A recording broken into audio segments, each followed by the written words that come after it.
Mm-mm. Material tuh bisa hilang, bisa rusak. Tapi Iya. experience tuh kamu bakal gain knowledge dan bakal improve overall kamu lah. Bakal self growth kamu lebih tinggi. Dan ya menurut aku itu investment sih. Aku ngeliatnya Iya. bukan spending ya. Investment for Oke. myself. Dan itu bakal balik lagi sih. Dalam bentuk ide atau experience atau apapun itu. Pastinya ada ups and downs banget dalam karir aku. Including sekolah juga. Ini aku gak pernah sharing ke siapa-siapa sih. Cuman antara aku balik Oh, atau aku oke. lanjut tapi aku harus benar-benar hemat. Aku benar-benar ambil kamar itu yang paling bawah, yang paling kecil. Oke. Itu aku buka pintu langsung parkiran mobil.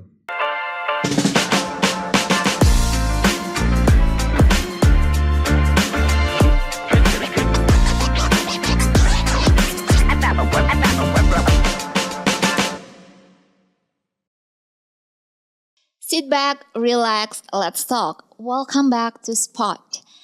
Hari ini aku yakin akan jadi hari yang super spesial karena kita bakal ngobrolin banyak hal, kehidupan, karir, keuangan in this economy. Dan hari ini aku gak sendiri karena kita ada temen ngobrol, temen diskusi yang jauh-jauh kita impor dari New York.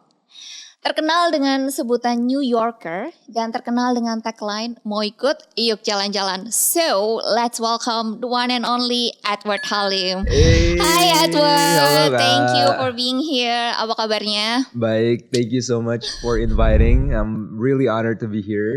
Ya. Ngobrol-ngobrol seputar kehidupan dan keuangan. Iya, kita bakal kulik-kulik tentang Edward dan semua perjalanannya mulai dari New York sampai ke Indonesia ya. Udah Wah, siap? Siap. Oke, sebelum itu biar chill, biar pemanasan, aku pengen ngajak Edward main quiz gitu. Jadi kita ada 3 pertanyaan. Tiap pertanyaan ada 2 opsi. Nanti Edward pilih salah satu opsinya dan kasih kita alasan singkatnya kenapa pilih opsi itu. Oke. Oke, kita mulai ya.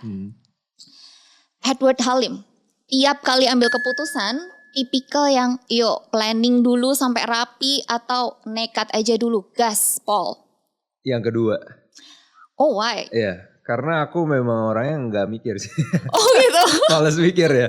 Jadi kayak gut feeling aja kalau misalnya this seems right gitu. Kayak ini kayaknya oke nih, aku langsung lakuin aja gitu.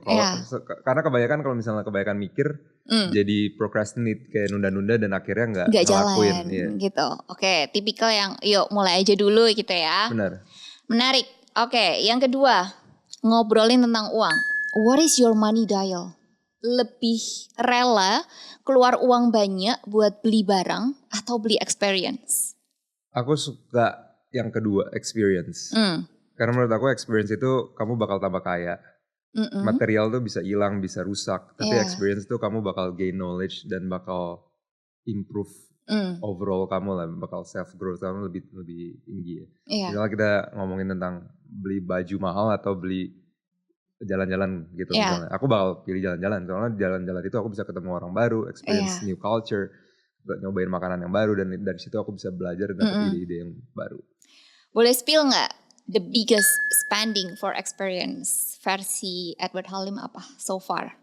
So far kebanyakan yang jalan-jalan sih Kak. Jalan-jalan jadi tiket, ya kan, terus hotel, akomodasi, makanan. Dan ya menurut aku itu investment sih, aku ngeliatnya bukan spending ya, investment for myself. Dan itu bakal balik lagi sih, dalam bentuk ide atau experience atau apapun itu. Iya, keren sih perspektifnya, I really like it. Thank you. Oke, talking about life as content creator, lebih pilih ada momen bikin konten spontan atau sabar dulu, well plan dulu? Tipikal Halim yang mana? Balance sih Kak. Oke, balance. Gimana tuh? Cuman lebih ke arah yang tadi aku bilang, aku orangnya spontaneous. Jadi kayak apapun yang aku lihat unik dan bermanfaat atau informatif atau lucu atau entertaining, aku bakal buat on the spot.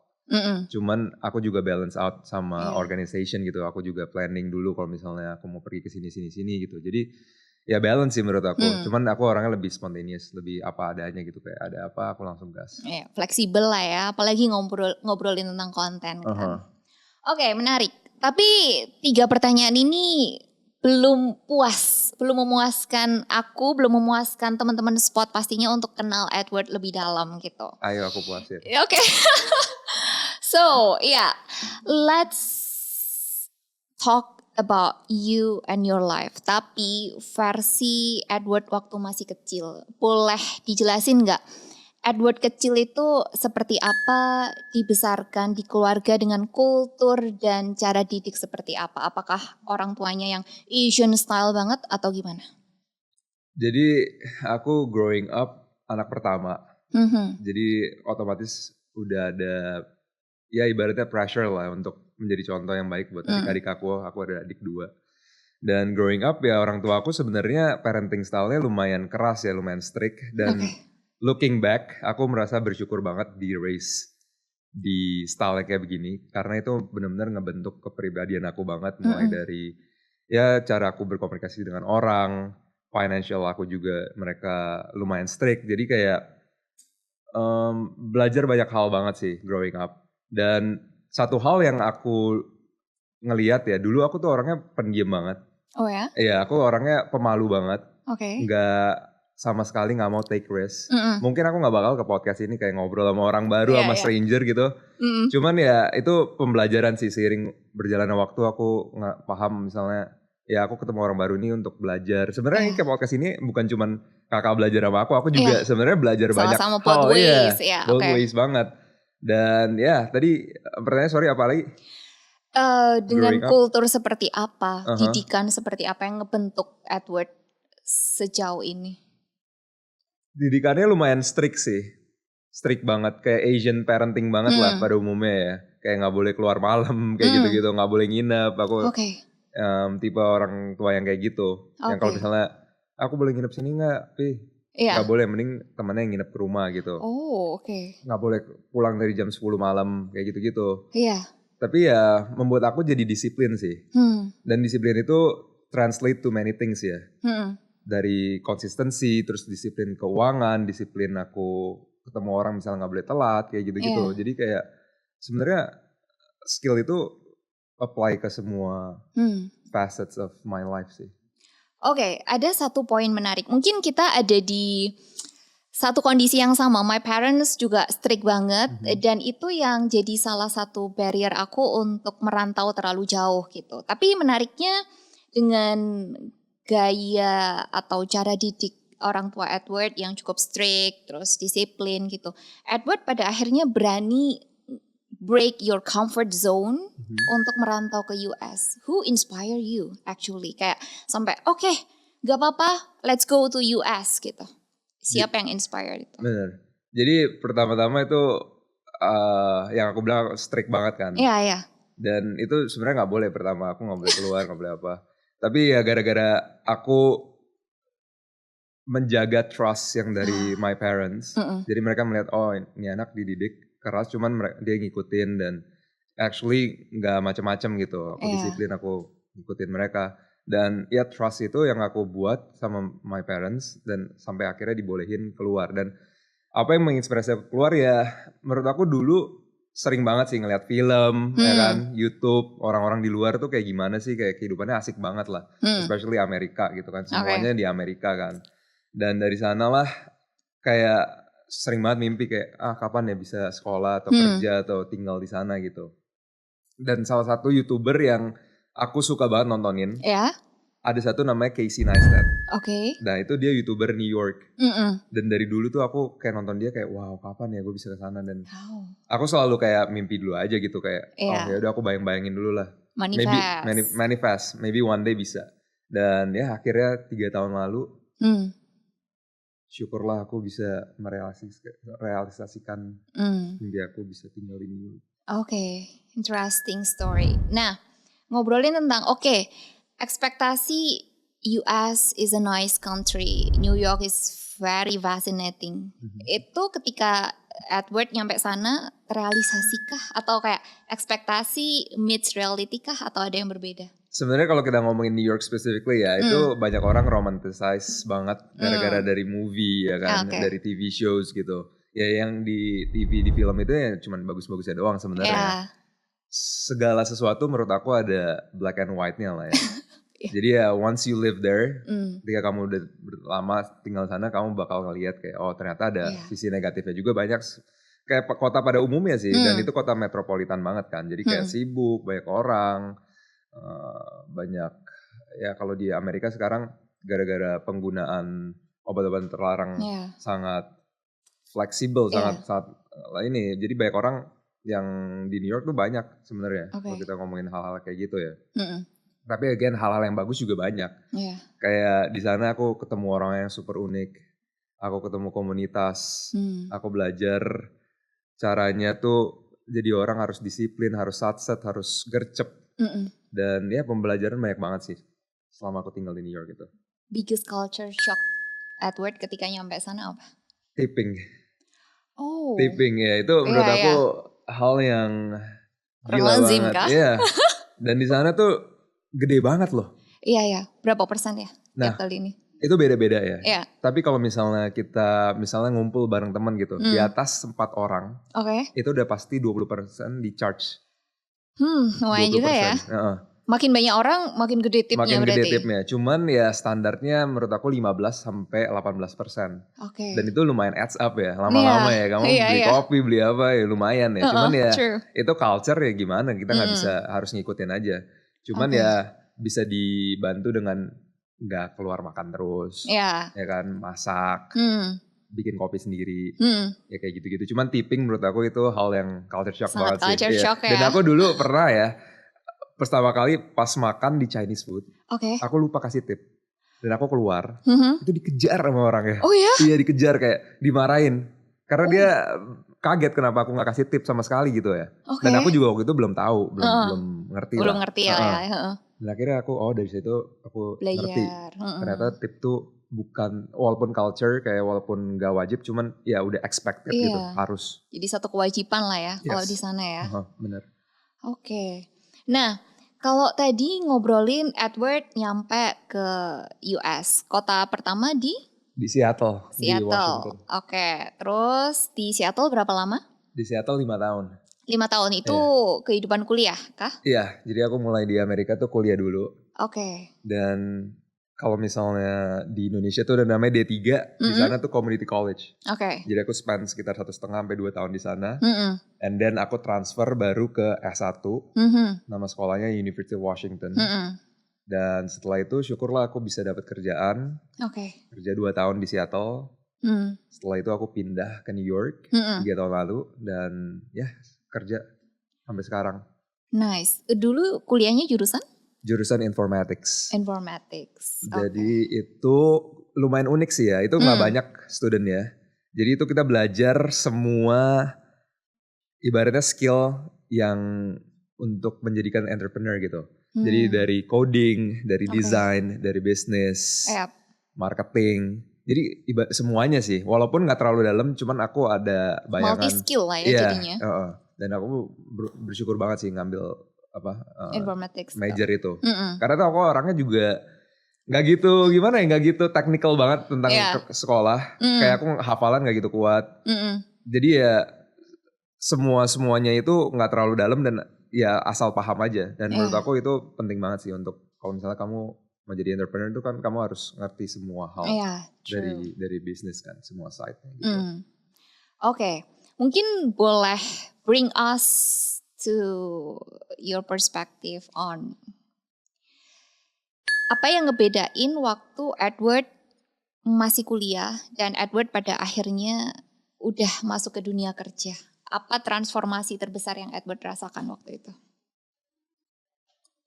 Menurut aku kuliah tuh aku benar-benar in my zone banget ya di sekolah, di kampus. Terus kayak ya ngikutin kurikulum lah ibaratnya ya. Hidupnya udah terstruktur gitu kan. Kamu pergi ke kelas A, B, C, bikin tugas, exam ya kayak gitu-gitu.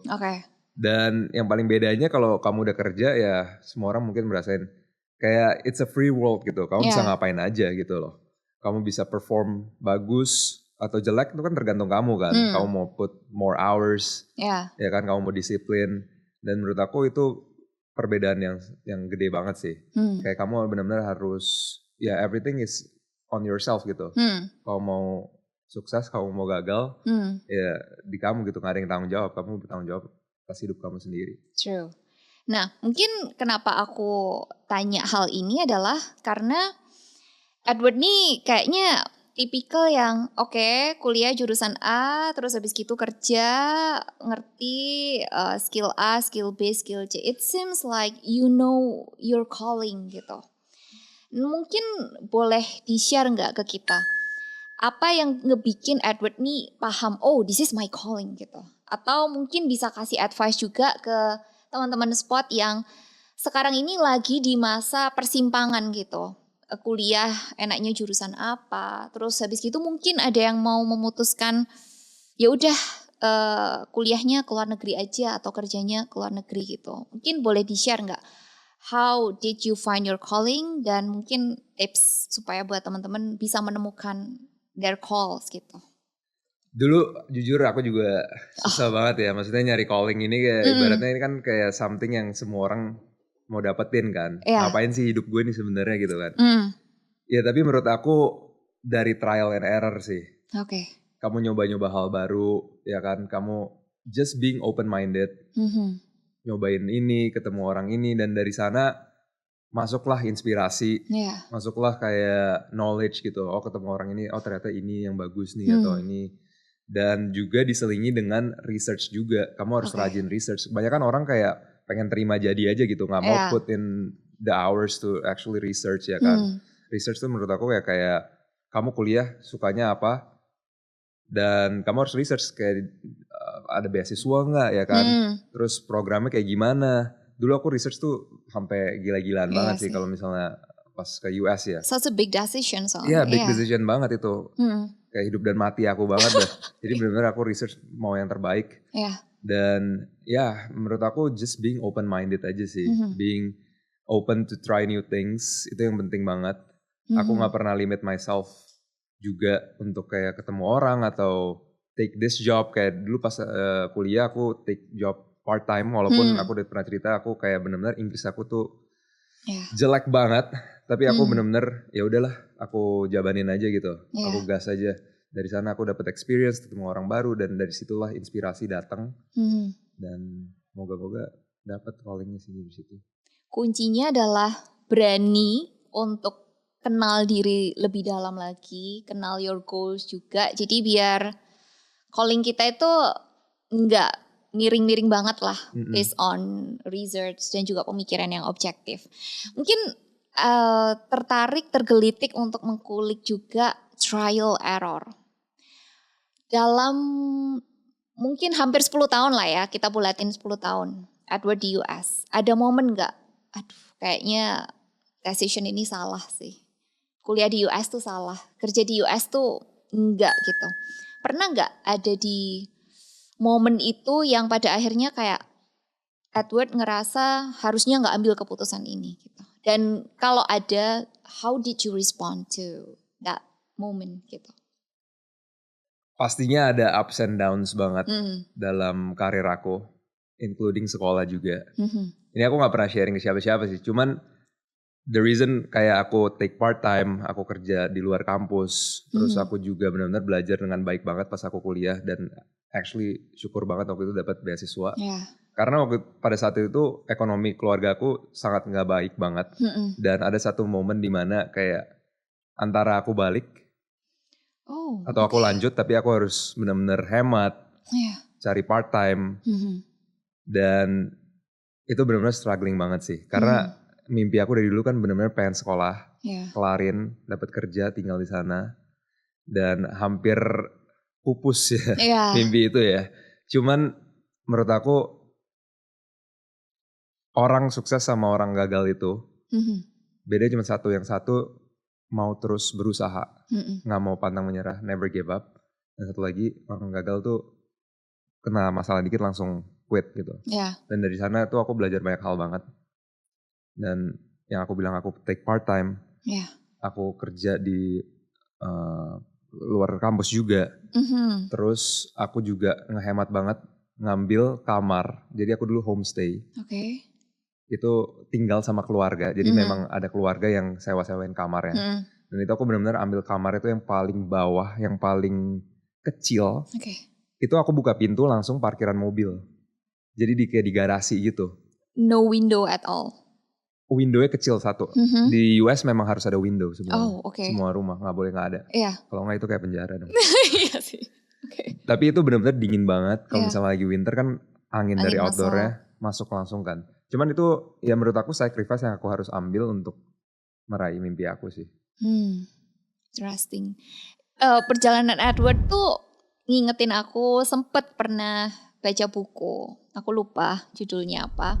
Cuman di situ tuh tertulis ketika kita jatuh itu tuh jangan cuman bounce back gitu. Karena bounce back artinya jatuh naik doang, tapi bounce forward gitu. Nah, iya yang Edward lakukan tuh kayak oke, ada momen gak apa-apa agak pahit gitu, tapi in the end you come back then you forward gitu. Nah, ini mungkin yang jadi satu reminder buat kita semua gitu. Kalau sejatuh-jatuhnya kita itu tetap ada momen terendah dan disitulah yang membedakan kita itu bisa cuman back doang atau forward gitu. And luckily you are one of someone yang bisa bounce forward. Gitu. Wow, I like that. Dan juga jatuhnya kalau bisa jangan di lubang yang sama ya. Iya, true. Jatuh di lubang-lubang yang beda supaya kamu belajar terus. Artinya kita bertumbuh kalau jatuhnya di lubang yang berbeda. Menarik. Oke. Kalau tadi kita udah ngobrolin Edward kuliah, kemudian kerja gitu. Sekarang kita mengkulik gitu. New York terkenal sebagai salah satu tempat dengan biaya hidup tertinggi. Seingat aku kalau research tuh ranking 7 dari 10 kalau nggak salah dengan biaya hidup termahal gitu. Waktu pertama kali kerja, Edward tuh tipikal yang gimana? Kayak masih ingat nggak? Atau mungkin boleh di-share. First salary dipakai buat apa? First salary ya. Aku tuh dari dulu emang orangnya nggak suka beli yang macam-macam gitu. Aku beli sesuai kebutuhan, bukan kemauan. Kalau misalnya orang tua aku ngajarin gitu, beli sesuai kebutuhan ya. Jadi apapun yang aku beli tuh aku pengen ada return of investmentnya gitu, bukan beli sekedar ya buat pamer atau apa gitu. Dan memang harus nggak boleh egois, maksudnya nggak boleh ada ego sih. Kalau misalnya tinggal di New York ya, kamu misalnya mau pakai baju branded atau apa ya. Aku orangnya tuh nggak pernah gengsian, jadi kayak ya apa adanya gitu. Aku makan, aku masak di rumah, ya kan. Terus juga aku sering jalan kaki juga, jarang naik taksi atau naik transport umum biasa aku naik. Jadi hal-hal kecil kayak gitu lumayan sih add up saving aku ya. Terus juga di New York aku pernah buat konten juga ngejalanin anjing. Itu lucu banget sih. Jadi kayak ada aplikasi untuk dimana kayak ini orang request, owner anjing request, tolong jalanin dong 30 menit ntar gue bayar kasih tip kayak gitu-gitu. Nah itu lumayan, kayak kadang aku selingin waktu gitu setengah jam, lumayan juga itu bisa buat uang makan. Dan ya aku sering banget masak, jarang banget keluar makan karena di New York tuh mahal banget. Terus juga ya apapun yang aku beli tuh harus selalu ada investmentnya sih. Aku gak pernah beli yang kayak cuman buat impress another one ya. Someone else gitu ya. Dan dari sana lumayan sih. Menarik. Berarti Edward tuh udah terbiasa dengan yang namanya kayak budgeting gitu kah? Atau gimana kalau cara ngatur uang ala Edward? Tiap kali gajian deh kita ngobrol pas waktu kerja dulu di New York. Iya, budgeting dari kecil sih aku udah diajarin sih. Apa yang masuk gak boleh lebih dari yang keluar ya. Kayak barat kasarnya kayak gitu lah ya. Jadi kamu punya saving, dan saving itu ya kita bisa ngomong bisa investing. Investing misalnya ke kripto, ke emas, ke banyak lah pokoknya ya. Tapi ya untuk aku sih, aku selalu make sure apapun yang aku terima tuh aku save. Dan saving aku itu yang tadi aku bilang, aku invest lagi supaya uang aku membuat uang lagi gitu. Menarik. Mungkin mau sebelum kita kulik-kulik lebih jauh tentang investment style ala Edward. Aku punya temen nih, dia ambil studi di China dan dia cerita waktu itu kultur masyarakat di sana itu demen banget saving, dan saving rate-nya itu bisa sampai 60-70% salary gitu. Dan kayak kurang terlalu minat sama investasi gitu.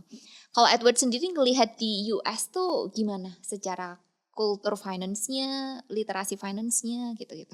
Kalau pribadi aku sih itu nggak salah ya. Maksudnya kamu save up 60-70%. Cuman kalau misalnya kita ngomongin inflasi, apapun yang kamu pegang itu kan lama-lama jadi turun kan. Iya, real value-nya. Dan aku tuh personally suka invest di stock market. Dan menurut aku di Amerika itu orang rata-rata literasi tentang finance juga udah tinggi banget. Mungkin dari edukasi dari sekolahnya juga udah ya, bagus banget. Tapi aku tuh ada namanya weekly recurring setup payment. Jadi apapun yang aku dapat dari gaji setiap minggu tuh aku langsung masukin ke stock market. Dan di Amerika tuh gampang banget buat individual stock berarti. Untuk invest di perusahaan-perusahaan Amerika. Gitu. Ini Edward penasaran aja start invest di stock dari tahun?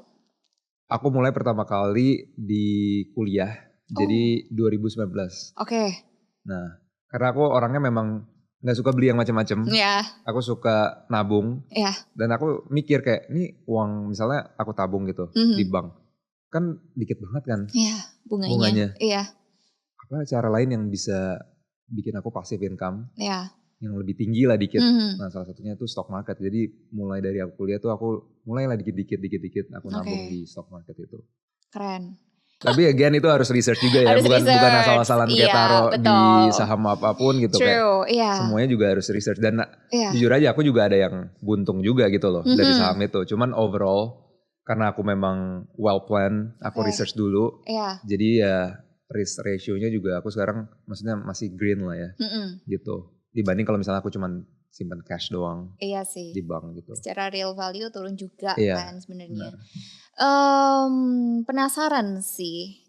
Anyway, investnya di individual stock atau bentuk ETF gitu atau gimana? Gabungan. Ada ETF, ada index. Terus ada company-company yang aku suka juga aku invest sendiri. Apalagi US kuatnya kan di teknologi sector kan. Bener banget. Dan kayak seksi banget sih buat invest. Banget. Growth-nya kenceng banget emang. Nah mungkin boleh di-share gak tipikal Edward Halim ini yang investor agresif, konservatif, atau yang moderat atau gimana? Aku jujur moderate. Karena aku juga sibuk kerja kan. Jadi yang tadi aku bilang aku per week tuh udah set up di aplikasi investing aku. Dia ngambil sendiri beberapa persen dari tabungan aku untuk invest di tadi ya indeks, ETF, dan stok-stok lain.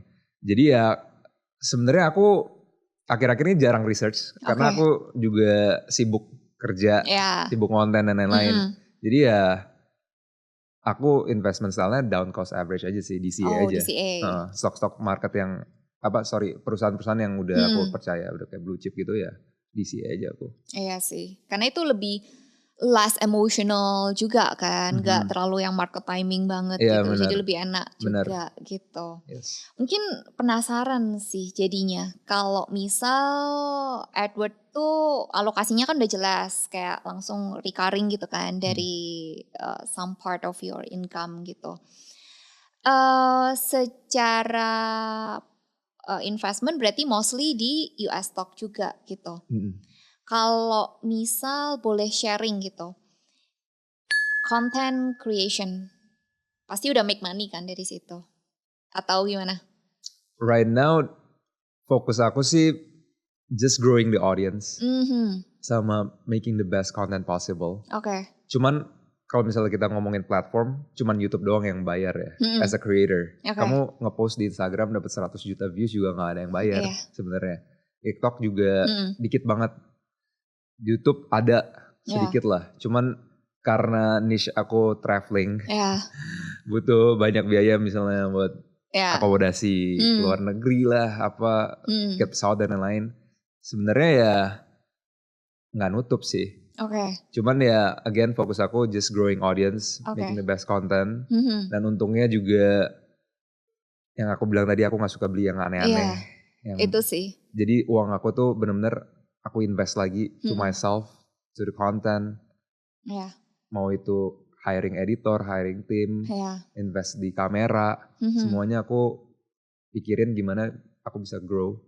Dan uang yang aku keluarin tuh bisa balik lagi. Menarik sih, karena mungkin tadi pagi banget waktu nyampe kantor, aku kan kebiasaan dengerin satu podcast kan. Ya aku pokoknya rutin one One Day One Podcast gitu. Terus tadi kebetulan dengar podcastnya Bang Raditya Dika, sama yang dia mention adalah the best investment is in ourselves gitu. Gimana caranya kita bisa bikin diri kita dihargai lebih mahal dan lebih layak gitu. Sama seperti yang Edward lakukan. But let's say 5 years from now, kita doain Edward secara content creation sangat-sangat berkembang dan path as content creator tuh lebih solid gitu. Udah kebayang belum Edward nih bakal ngolah atau mengatur income from content creation tuh seperti apa gitu? Atau mungkin yang sekarang diterapin juga di penghasilan content creation tuh gimana? Yang tadi aku bilang sekarang tuh income cuman dari AdSense doang ya. Kalau misalnya aku mau jujur, yang lain nggak ada bayar sama sekali. Mungkin kalau misalnya Instagram sama TikTok tuh bisa ada endorsement. Oke. Cuman aku juga orangnya milih-milih banget. Aku nggak mau kayak lemparin viewers aku tuh barang-barang yang aku juga sendiri nggak pakai dan trust. Jadi aku benar-benar pilih banget dan yang aku percaya. Cuman again, my focus is just growing the audience dulu sih. Menurut aku, kamu build dulu relationship with viewers, bikin community dulu. Nanti ke depannya kalau misalnya kamu ada ide bisnis atau ide apapun, udah ada, ibaratnya udah ada supporternya gitu. Daripada sekarang aku jualan yang aneh-aneh gitu. Kayak kenapa lu jadi jualin gue something gitu. Jadi ya sekarang fokus aku ya cuman nge-building trust lah ya make the best content possible dulu sih. Menarik. But kalau tadi Edward ngobrolin tentang kepingin fokusnya itu ya udah make the best content ever gitu. Dan salah satunya ya you go back to Indonesia gitu. Kalau misal Edward sempat dengar beberapa saat yang lalu ada sempat hashtag yang cukup trending kabur aja dulu gitu kan. Jadi orang-orang mungkin karena kekecewaan tertentu akhirnya memutuskan kayaknya aku harus move to another countries gitu. Tapi yang Edward lakukan, as for now kita ngomong konteks sekarang, balik ke Indonesia, kemudian juga explore a lot of things in Indonesia gitu. Kalau menurut pandangan Edward atau gimana cara Edward meresponi dari yang hashtag kabur aja dulu? Apakah memang semua orang pada akhirnya solutionnya ketika kecewa terhadap satu hal tertentu, ya udah kabur aja. Gimana cara Edward merespon kondisi itu? Menurut aku opportunity ada di semua negara. Segala hal pasti ada opportunity-nya. Tapi kalau misalnya kita ngomongin US ya, karena aku kan di sana kan. Aku gak tahu negara lain kayak gimana. Cuman di US pun juga gak segampang itu. Kalau misalnya kamu mau kabur ke sana juga visanya gimana gitu kan. Kita ngomongin hal-hal gitu. Dan juga kalau misalnya orang-orang pada ngikutin news, Presiden US tuh sekarang lagi gencar untuk ngeluarin illegal dideportasi. Iya benar. True. Termasuk kayak anak-anak yang mau kuliah ke sana pun visanya juga sempat beberapa saat tuh di pause. Jadi orang gak bisa masuk. Dan menurut aku ya makanya satu dunia ini ya emang lagi susah sih. Tapi ya again kalau misalnya kamu rajin, disiplin, cari opportunity di mana aja bisa sih. Jadi nggak selalu jalan keluarnya yaudah kabur ke negara A, negara B, terus problem solve gitu, nggak juga. Karena realitanya juga kabur juga banyak problemnya juga di sana kan.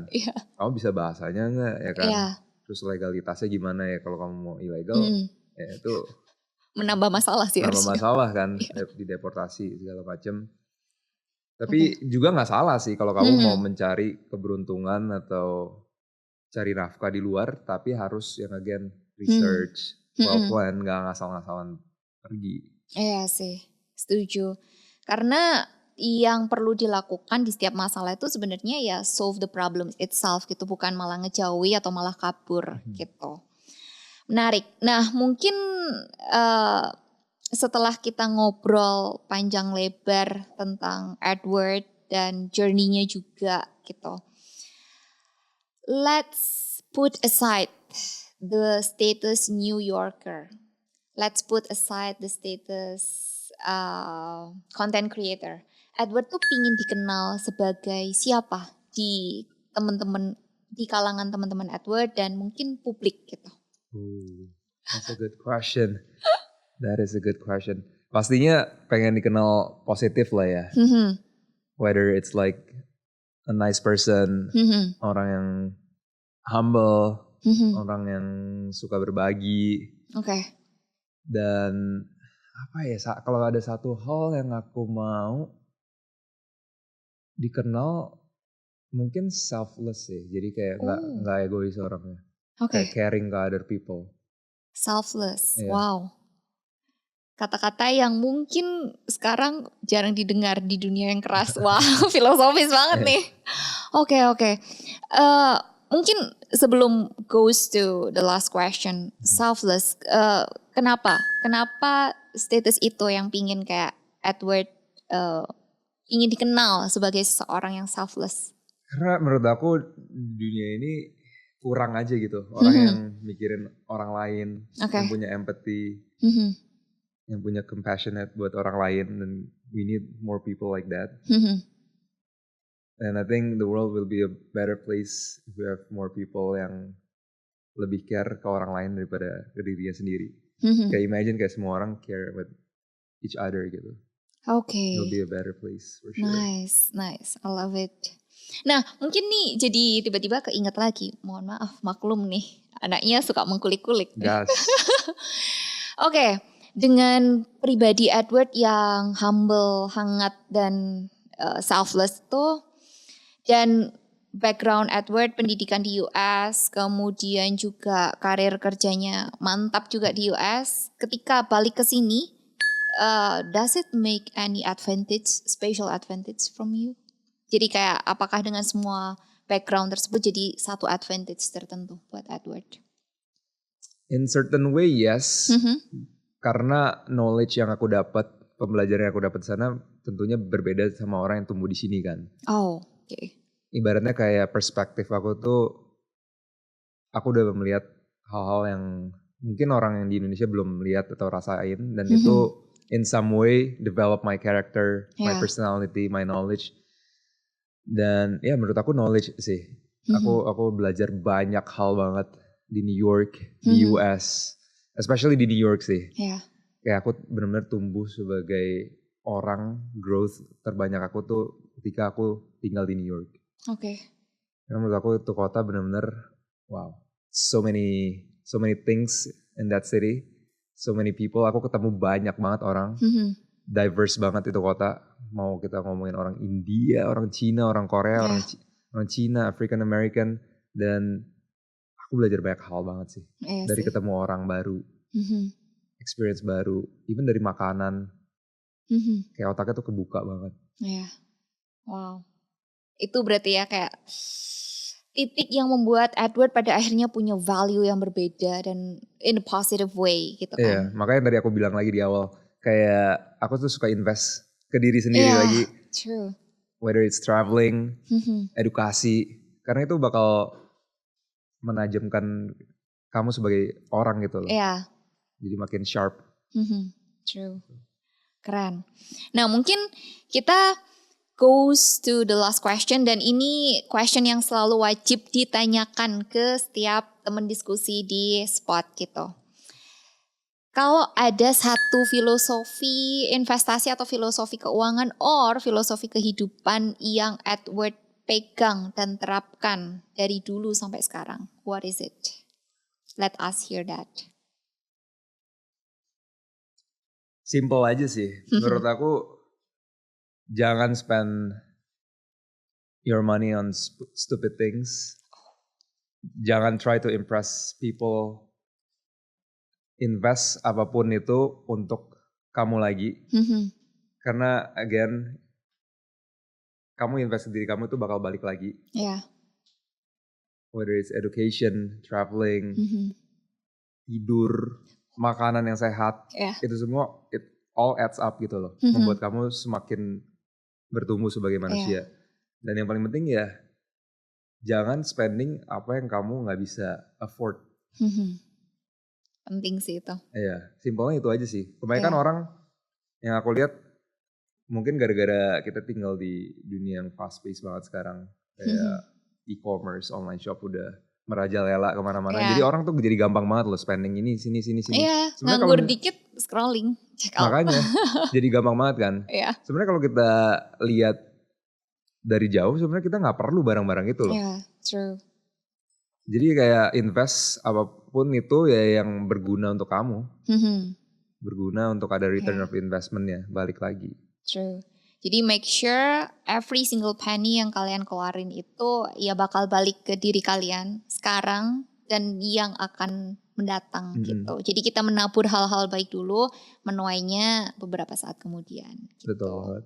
So that's all our discussion today. Sebenarnya nggak cukup sih, tapi hopefully episode hari ini jadi satu eye opener buat teman-teman spot sekalian. Kalau sebenarnya to create your best journey itu dimulai dari kita kenal diri kita siapa, maunya itu seperti apa. Dan pastikan setiap hal yang kita lakukan itu udah benar-benar dipikirin secara matang. So yeah, that's all for today. Hopefully episode kali ini bisa jadi satu hal baru buat teman-teman sekalian ngobrol dengan New Yorker. Dan hopefully teman-teman juga banyak dapat inspirasi dari Edward Halim juga. That's all for today. I'm Shana. I'm Edward Halim. Harus ASMR ya. Signing out and see you in the next episode. Bye-bye. Bye guys. Thank you. Thank you so